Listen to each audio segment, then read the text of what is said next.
제가 지난 7주 동안 입술에 담긴 희망이라는 주제로 우리가 하는 말에 대한 말씀을 전했습니다.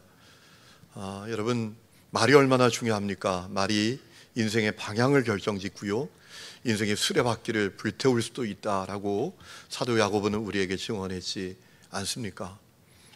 여러분, 지난 7주 동안 어떤 말을 우리가 해야 하는지 말씀을 드렸어요. 기억나시나요? 선한 영향력을 끼치는 말을 해야 한다.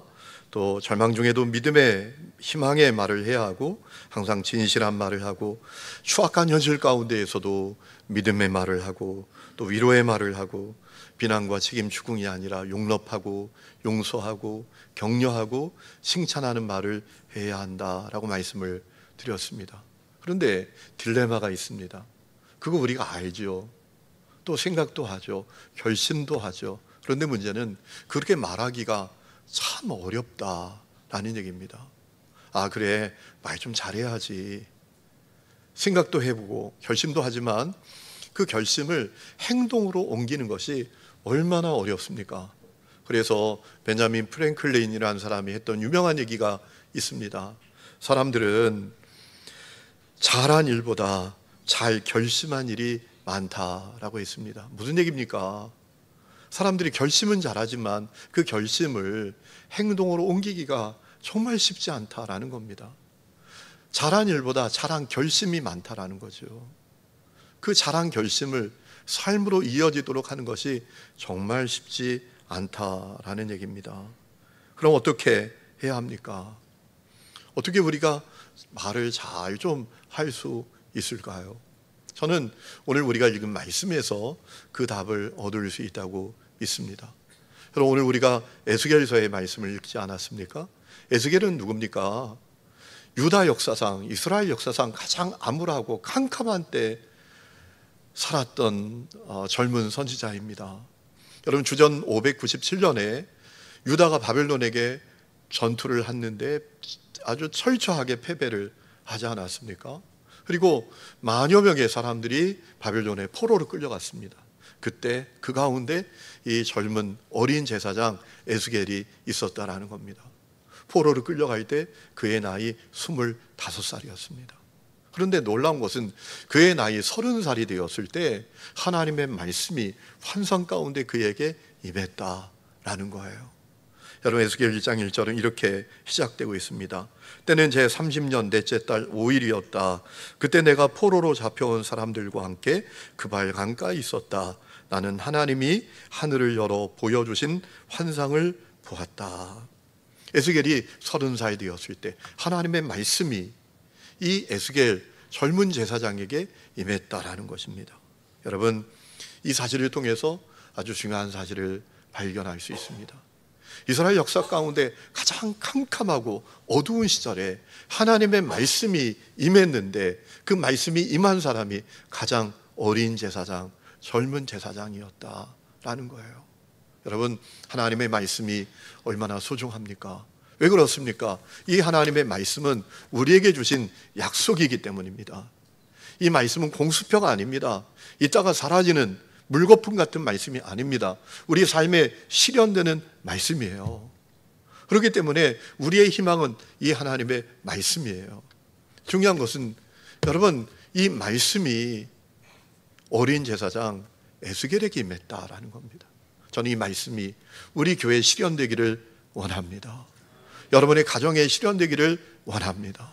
여러분, 우리의 자녀들이, 우리 다음 세대가 다 포로가 되어 있습니다.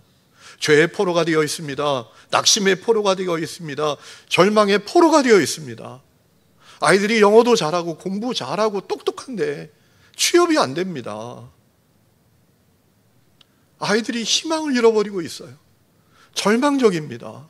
그래서 마약 중독에 빠지는 젊은이들이 부쩍 늘어났다라는 거예요. 에라 모르겠다. 하루하루 사는 거지 뭐. 여러분, 그 인생에 어떻게 변화될 수 있습니까? 하나님의 말씀이 임하면 되는 겁니다. 하나님의 말씀은 살았고 운동력이 있어 날성군보다 예리하여 혼과 영과 관절과 골수를 찔러 쪼개는 말씀이 하나님의 말씀인 것입니다. 저는 이 말씀이 우리 교회에 실현되기를 원합니다. 여러분의 가정에 실현되기를 원합니다. 우리 교회 다음 세대 어린 자녀들에게 하나님의 말씀이 환상으로 임하여 그들이 하나님의 말씀을 받고 깨어나고 또 깨우는 사람들이 되기를 소망합니다. 그 역사가 여러분에게 있기를 주의 이름으로 축원합니다. 여러분, 에스겔이 전한 메시지는 크게 두 부분으로 나눌 수 있습니다. 주전 586년 유다가 바벨론에게 멸망당하지 않습니까? 그 사건을 기준으로 사건 전의 메시지와 그 사건 이후의 메시지입니다. 멸망 전에 전했던 메시지는 무엇입니까? 회개의 때가 다 지나갔다. 이제는 회개해도 소용없다. 하나님의 심판의 때가 왔다. 그러니 우리가 철저하게 회개하며 하나님의 심판을 달게 받아야 한다. 여러분, 그래서 에스겔 선지자는 예레미야 선지자처럼 사람들에게 인기 없는 선지자였습니다. 사람들이 말도 안 되는 죄 가운데 살고 숨어서 다 죄 짓고 살고 엉터리처럼 살아도 잘 될 거야, 형통할 거야, 만사형통할 거야 라고 해야 사람들에게 인기가 있고 알아주는데, 이제 회개의 때도 다 지나갔다. 이제 심판의 때만 우리에게 남아있다. 우리가 이 심판 잘 받아야 된다, 철저하게 회개하며 심판 잘 받아야 된다라고 전하니까 사람들이 싫어하는 거죠. 듣기 싫어. 너 얘기 틀린 것 같아. 왜 좋은 얘기 안 하고 맨날 나쁜 얘기만 해? 여러분, 오늘도 교회에서 그러잖아요. 교회 하면 좋은 얘기만 해야지. 왜 회개하라 그러냐? 왜 마귀 얘기하냐? 여러분, 그런 엉뚱한 사람들이 교회 안에 있잖아요. 살리는 말씀이 아니라 죽이는 말씀에 흠뻑 젖어들어서 안타깝게 영적으로 메말라 있는 사람들이 오늘도 많지 않습니까? 여러분, 이때에도 그랬습니다. 그래서 에스겔은 사람들에게 인기가 없었어요. 그런데 이제 그 사건 이후 유다가 멸망한 다음에 그가 전했던 메시지는 달라집니다. 이제 앞으로 하나님께서 주시는 회복이 올 거다, 번영이 올 거다 라고 전했습니다. 에스겔 36장 33절 이하의 말씀을 보면 그가 이렇게 전하지 않았습니까? 나 주 하나님이 말한다. 내가 너희에게서 그 모든 죄를 깨끗이 씻어주는 날에는 너희의 성읍에도 사람이 살게 하며 폐허 위에도 집을 짓게 하겠다. 이전에는 지나가는 사람들이 황폐한 땅을 보며 지나다녔으나 이제는 그곳이 묵어있지 않고 오히려 잘 경작된 밭이 될 것이다. 그래서 사람들이 말하기를 황폐하던 바로 그 땅이 이제는 에덴 동산처럼 되었고 무너져서 폐허와 황무지가 되었던 성읍마다 성벽이 쌓여 올라가서 사람 사는 땅이 되었다고 할 것이다. 회복을 주신다라는 겁니다. 이제 번영을 주신다라는 거예요. 하나님의 역사는 심판으로 끝이 아니라 심판을 넘어 회복으로, 해피엔딩으로, 번영으로 끝난다라는 것입니다. 그 메시지를 전했어요. 그런데 그 회복의 메시지를 주님께서 주시면서 한 가지 중요한 사실을 알려주셨습니다. 회복의 때에 반드시 일어나야 될 것이 있다라는 겁니다. 마음이 새로워지는 겁니다. 하나님께서 마음을 새롭게 해주시는 것입니다. 다시 말하면 마음의 변화 없이 회복 없다라는 겁니다. 새 마음이 없는 회복은 회복이 아니다라는 것입니다. 오늘 우리가 읽은 17절 말씀을 보면 이렇게 선포하라고 하셨습니다. 그러므로 너는 포로가 된 동포들에게 이르기를 나 주 하나님이 이렇게 말한다. 내가 여러 민족 속에서 너희를 모아들이고 너희가 흩어져 살고 있는 그 여러 나라에서 너희를 모아 이스라엘 땅을 너희에게 주겠다 하여라. 이것은 단지 영토 회복, 주권의 회복을 말씀하는 내용이 아닙니다. 영적인 회복이 일어난다라는 것입니다. 정상적인 삶의 생활이 회복이 된다라는 것입니다. 주인이 누군지를 아는, 우리 삶의 주권, 우리 인생의 주인, 우리 존재의 주인이 누군지를 알고 그분을 바라보는 회복이 일어난다라는 것입니다. 그래서 18절에 이렇게 말씀하시죠. 그들이 그곳으로 가서 그 땅에 보기 싫고 역겨운 우상들을 그 땅에서 다 없애버릴 것이다. 20절에 그래서 그들은 나의 율례대로 생활하고 나의 규례를 지키고 그대로 실천하며 내 백성이 되고 나는 그들의 하나님이 될 것이다 라고 했습니다. 중요한 것은 이 모든 일이 저절로 이루어지는 것이 아니라는 겁니다. 마음의 변화가 먼저 일어나야 된다는 거예요. 새 마음이 되어야 한다는 것입니다. 하나님께서 이스라엘 백성들에게 회복을 주시기 위해서 그들의 마음을 바꾸어 주신다라는 얘기입니다. 그래서 19절에 이렇게 말씀하셨죠. 그때 내가 그들에게 일치된 마음을 주고 새로운 영을 그들 속에 넣어주겠다. 내가 그들의 몸에서 돌같이 굳은 마음을 없애고 살같이 부드러운 마음을 주겠다라고 했습니다. 마음 바꿔주신다라는 겁니다. 마음이 새로워져야 진정한 회복이 있다라고 말씀하신 것입니다. 여러분 19절에 나오는 이 마음이란 단어는 원문을 보면 히브리어로 레브라는 단어입니다. 직역하면 내부 인간, 중심, 우리 의지 이렇게 번역할 수 있습니다. 여러분 사람에겐 동물과 다른 마음이 있지 않습니까? 사람에겐 특별히 마음이 있습니다. 우리 육체가 겉사람이라면 우리 마음은 내 안에 있는 속사람이라고 할 수가 있지요. 여러분 우리 마음은 우리로 하여금 생각하고 의지를 갖게 하고 감정을 갖게 하고 지식을 갖게 하는 그런 기능을 하게 하지요. 또 하나님과의 관계를 갖도록 하는 것 아니겠습니까? 우리에게 이 마음이 있습니다. 중요한 것은 이 마음이 어떻게 생겨났습니까? 어떻게 우리에게 이 마음이 주어졌습니까? 성경이 말합니다. 하나님께서 우리를 창조하실 때 주셨다는 겁니다. 여러분 시편 33장 15절 이렇게 말합니다. 하나님은 모두의 마음을 지으시며 그들이 하는 일을 굽어 살피시는 이로다. 하나님께서 내 마음을 창조하셨다라는 것입니다. 문제는 사람이 전적으로 타락함으로 말미암아 이 마음이 부패하고 타락하고 말았어요. 우리가 하나님의 형상대로 마음을 가진 존재로 창조가 되었는데 인간이 전적으로 타락함으로 말미암아 마음이 부패하고 타락해버렸어요. 여러분 창세기 6장 말씀을 보면 그 사실을 분명히 알려주고 있지 않습니까? 창세기 6장 5절에 여호와께서 사람의 죄악이 세상에 가득함과 그의 마음으로 생각하는 모든 계획이 항상 악할 뿐임을 보시고 땅 위에 사람 지으셨음을 한탄하사 마음에 근심하셨다라고 했습니다. 하나님께서 사람에게 마음을 주셨는데 인간이 전적으로 타락함으로 말미암아 마음이 부패해버렸어요.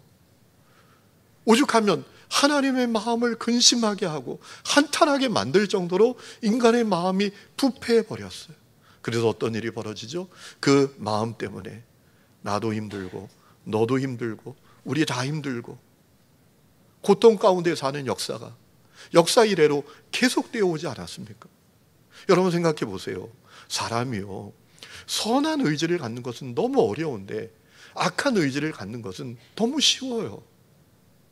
사람이 선한 계획을 세우는 것은 참 어려운데 악한 계획을 갖는 것은 너무나 쉽단 말입니다. 사람이 선한 의지를 갖는 것은 너무나 어려운데 악한 의지를 갖는 것은 너무나 쉬워요. 사람이 나쁜 감정을 갖는 것은 너무나 쉬운데 선한 감정을 갖는 것은 참 어렵지 않습니까? 마음으로 하나님과 친밀한 관계를 누리는 것은 참 어려운데 불편한 관계를 갖는 것은 너무나 쉽지 않습니까? 여러분 우리가 주일 지키는 거 잘해야 합니다. 주일 성수 여러분 잘하셔야 합니다. 목숨 걸고 하셔야 합니다. 왜 그렇습니까? 여러분 사람이요 주일 한 번, 두 번, 세 번 빠져보세요. 그러면 아주 쉽게 빠지게 됩니다. 그러다가 한 번 나오려면 그게 너무 어려운 거예요. 야 오늘 피곤하니까 좀 쉬자. 집에서 그냥 영상으로 보자. 오늘 어디 가야 되니까 오늘 한번 빠지자. 또 일이 있으니까 한번 빠지자. 이렇게 자꾸 빠져보세요. 그러면요 이게 너무 쉬워요. 하나님과 불편한 관계를 갖는 건 너무 쉬워요. 그런데 하나님과 친밀한 관계, 여기 나와서 거룩한 손을 들고 하나님을 예배하고 전심 다해 주님을 향하여 나아가는 건 결심해도 작정해도 너무 어렵다는 거예요. 왜 그러죠? 우리 마음이 부패해 있기 때문입니다. 오죽하면 예레미야 17장 말씀을 보면 예레미야 선지자는 이렇게 말합니다. 만물보다 더 거짓되고 아주 썩은 것은 사람의 마음이니 누가 그 속을 알 수 있습니까? 라고 했습니다. 얼마나 우리 마음이 부패했는지를 가르쳐 주시는 말씀이죠. 사실 로마서 1장에 우리 마음이 부패함으로 어떤 비극이 벌어지고 있는지에 대해서 이미 다 알려주셨지 않습니까? 로마서 1장 28절, 사람들이 하나님을 인정하기를 싫어하므로 하나님께서는 사람들을 타락한 마음 자리에 내버려 두셔서 해서는 안 될 일을 하도록 놓아두셨습니다. 사람들은 온갖 불의와 악행과 탐욕과 악의로 가득 차 있으며 시기와 살이와 분쟁과 사기와 저기로 가득 차 있으며 수군거리는 자요, 중상하는 자요, 하나님을 미워하는 자요, 불손한 자요, 오만한 자요, 자랑하는 자요, 악을 꾸미는 모략꾼이요, 부모를 거역하는 자요, 우매한 자요, 신의가 없는 자요, 무정한 자요, 무자비한 자입니다. 그들은 이와 같은 일을 하는 자들은 죽어 마땅하다는 하나님의 공정한 법도를 알면서도 자기들만 이런 일을 하는 것이 아니라 이런 일을 저지르는 사람을 두둔하기까지 합니다. 마음의 부패함으로 얼마나 엄청난 일이 우리 삶 가운데 벌어지고 있는지를 로마서는 분명히 이미 우리에게 알려주셨었어요. 여러분, 사실 이스라엘 성들이 멸망당하게 된 이유가 뭡니까? 그들의 마음이 부패하고 타락했기 때문입니다. 에스겔 12장부터 쭉 읽어보면 이스라엘 백성들의 마음이 얼마나 부패하고 그들이 얼마나 안타까운 형편이 되었는지를 고발하는 내용이 나옵니다.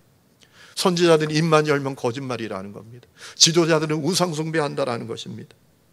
또 백성들은 열매 없는 포도나무고 가늠한 여인처럼 되었다라는 것입니다. 오늘 말씀을 보면 그들의 마음이 얼마나 부패하고 타락했는지를 알려주는 자명한 말씀이 있습니다. 15절입니다. 하나님께서 이스라엘 백성들의 마음이 얼마나 부패했는지를 이렇게 고발하십니다. 여러분 15절 말씀 보세요. 이렇게 말합니다. 인자야, 예루살렘 주민이 내 형제 곧 내 형제와 친척과 온 이스라엘 족속을 향하여 이르기를 너희는 여호와에게서 멀리 떠나라. 이 땅은 우리에게 주어 기업이 되게 하신 것이라 하였다라는 겁니다. 여러분, 이 내용이 어떤 내용일까요? 이런 얘기입니다. 여러분, 나라가 망했습니다. 포로로 끌려간 사람이 있고 예루살렘에 남아있는 사람이 있습니다. 그런데 남아있는 사람들이 이런 착각을 한다라는 겁니다. 우리가 여기 남아서 끌려가지 않고 여기 남아있는 것은 하나님께 특별히 사랑을 받고 복을 받고 선택받아서 여기 남아있는 거고, 저 끌려간 사람들은 다 버림받고 죄지어서 끌려간 거야. 그러니 너희들 돌아올 생각하지 마라. 이렇게 했다라는 겁니다. 여러분, 이게 말이나 되는 얘기입니까? 한 동포입니다. 결례입니다. 나라 망하고 포로를 끌려갔습니다. 그들을 위해서 기도해야 되잖아요. 하나님, 안전하게 돌아오게 해주십시오. 빨리 돌아오게 해주십시오. 하나님, 잘 견디게 해주십시오. 이렇게 기도해야 되잖아요. 그런데 예루살렘에 남아있는 사람들이 기껏 하는 생각이 우리가 여기 남아있는 건 하나님께 사랑받고 복받고 선택받아서 남아있는 거야. 저 끌려간 놈들 다 버림받은 놈들이야. 너희들 그러니까 돌아올 생각하지 마라. 여러분, 이게 말이나 되는 얘기입니까? 이렇게 백성들의 마음이 부패하고 타락한 거예요. 그래서 하나님께서 회복을 주셔야 되는데 그냥 못 주시는 거예요. 그들에게 새 마음을 주셔야 되겠다라는 겁니다. 갈라진 마음이 아니라 하나 된 마음, 돌처럼 딱딱한 마음이 아니라 살처럼 부드러운 마음을 주시겠다 하신 것입니다. 새 마음이 있어야 새 말, 새 삶이 있는 것을 주님이 분명히 하셨던 것이지요. 여러분, 우리 마음이 뭡니까? 우리 마음은 공장이에요. 어떤 공장입니까? 우리 말과 우리 삶의 공장입니다. 우리 마음이 우리 말을 생산해내는 겁니다. 우리 마음에 있는 대로 말하는 겁니다. 그래서 마음 바꿔주신다라는 거예요. 여러분, 이 말씀 오늘 우리에게 너무 중요하고 필요한 말씀이에요. 왜 그렇죠? 여러분, 내 모습을 바라보고 우리 주위를 바라보면, 아니, 마음 하나만 바뀌면 되는데 마음 하나가 안 바뀌어서 다 괴로운 그런 상황이 펼쳐지는 경우를 우리가 얼마나 많이 봅니까? 여러분의 마음을 너무나 고통스럽게 하는 그 사람이 있지 않습니까? 아니, 그 사람 마음 하나만 바꾸면 우리 가족 다 행복한데. 이번 연휴 때도 제가 어떤 분 얘기를 들었습니다. 사남매입니다. 아들 하나, 딸 셋입니다. 그런데 한 사람 때문에 가정이 지옥입니다. 전쟁입니다. 아들의 아내, 며느리 한 명. 이 사람의 마음 때문에 온 가족이 고통을 받아요. 얼마나 욕심이 많고 이기적이고 자기밖에 모르고, 그 마음 하나만 바꾸면 다 행복해지는데 그 마음이 안 바뀌는 거야. 여러분, 그거 오늘 우리의 문제 아닙니까? 우리가 살아가면서 내 마음 하나만 바뀌면 되는데, 이 마음을 가질 때가 있지 않았습니까? 자, 그러면 어떻게 우리가 마음의 변화를 얻고 새로운 마음을 가질 수 있을까요? 전제가 있습니다. 그것은 절대로 내 스스로 안 됩니다. 내 스스로 내 마음을 바꿀 수가 없습니다. 결심하고 노력하고 의지를 가져도 안 됩니다. 역부족입니다. 번번이 좌절하게 됩니다. 여러분, 내 마음은 하나님께서 바꾸어 주셔야 합니다. 왜냐하면 그분이 내 마음의 창조자이시기 때문입니다. 만드신 분이 바꿔 주셔야 합니다. 그래서 오늘 말씀에도 내가 새 마음과 새 영을 너에게 주겠다, 넣어주겠다 라고 하신 것입니다. 그러면 우리에게 언제 새 마음을 주십니까? 언제 우리의 마음이 변화됩니까? 우리가 성령 충만함을 받을 때입니다. 성령 충만함을 받을 때 우리 마음이 바뀝니다. 우리 마음에 새 창조가 일어납니다. 여러분, 성령 충만하면 내 마음이 새로워집니다. 내 마음에 있는 더러운 것들, 악한 것들, 추악한 것들, 못된 것들 다 빠져나갑니다. 마치 집안에 청국장 냄새로 가득했는데 창문을 확 다 열어놓으면 새 공기가 다 들어와서 맑은 공기가 집에 가득한 거하고 똑같아요. 거리에 깡패들로 드글드글 했는데 경찰들이 출동하니까 다 도망쳐서 그 거리가 평안하고 안전해지는 거하고 똑같아요. 성령 충만이 답이에요. 성령 충만해야 돼요. 여러분, 제자들이 그 모델이지 않습니까? 제자들이 얼마나 형편없는 사람들이에요. 누가 높으냐, 누가 최고냐, 이거 때문에 서로 견제하고 욕심부리고 이기적이고 그렇게 혈기가 있고 사마리아 사람들을 하대하고 교만한 그들이요, 오순절 마가의 다락방에서 성령 충만을 받으니 그들의 존재가 새로워집니다. 마음이 새로워집니다. 새 방언을 말하게 됩니다. 그래서 요한복음 3장에 예수님께서 말씀하신 것이죠.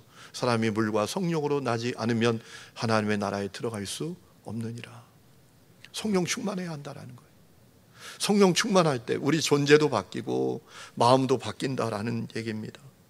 여러분, 우리가 성령 충만할 때 마음의 눈이 밝아집니다. 마음의 비늘이 다 벗겨집니다.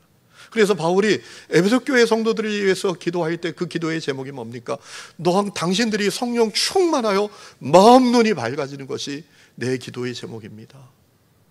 그것이 바울의 기도라고 밝히지 않습니까? 에베소 1장 17절에 우리 주 예수 그리스도의 하나님이신 영광의 아버지께서 지혜와 계시의 영을 여러분에게 주셔서, 지혜와 계시의 영은 어떤 영입니까? 성령을 말합니다.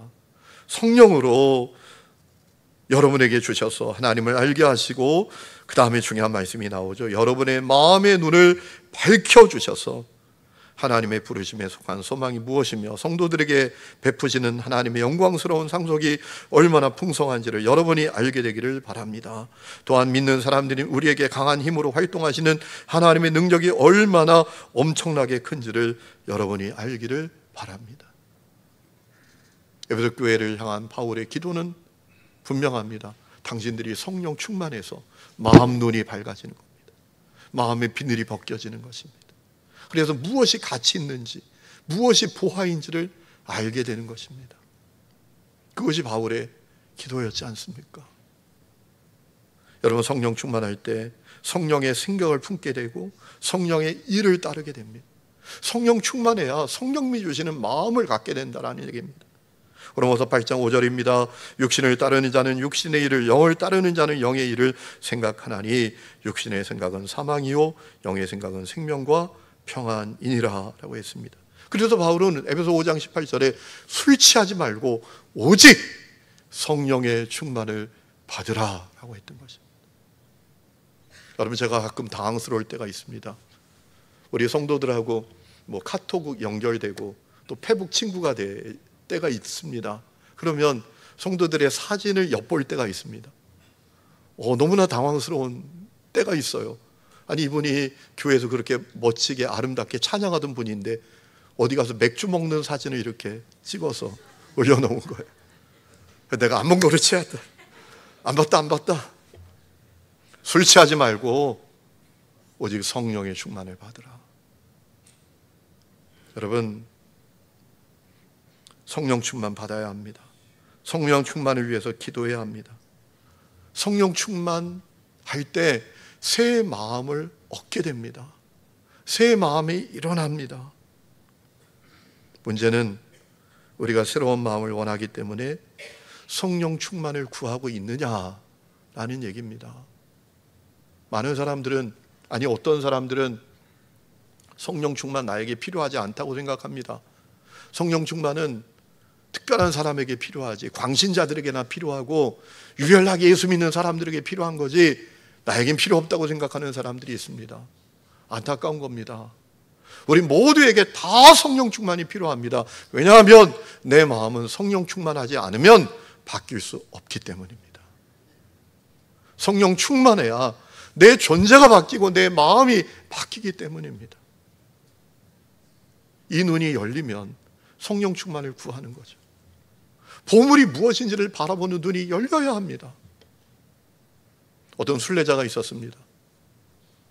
어느 마을 입구에 들어가다가 땅바닥에 금덩어리가 이만한 게 떨어져 있는 겁니다. 얼른 주웠습니다. 그때 마주편에서 한 사람이 다가오더니 젊은이였습니다. 금덩어리를 자기에게 달라는 겁니다. 왜 달라고 하냐라고 물어봤더니 어젯밤에 꿈을 꿨는데 마을 입구에 가면 보물이 있을 거다. 보물을 받아라 라고 했다라는 거예요. 그랬더니 순례자가 넙죽 그 금덩어리를 그 젊은이에게 주는 겁니다. 젊은이가 금덩어리를 받고 집으로 신나서 돌아갑니다. 그리고 밤에 잠을 자려고 하는데 도통 잠이 안 옵니다. 이유가 있었습니다. 아무리 생각해도 꿈에서 말한 그 보물이 자기가 갖고 온 금덩어리가 아닌 것 같은 거예요. 왜냐하면 그 금덩어리가 보물이었다면 그 사람이 넙죽 줬겠냐라는 거예요. 이게 보물이면 그 사람이 나한테 달라고 하니까 그래? 줬겠냐라는 거예요. 이게 보물이 아니구나. 이게 꿈에서 말한 보물이 아니구나. 그 생각 때문에 잠이 안 오는 겁니다.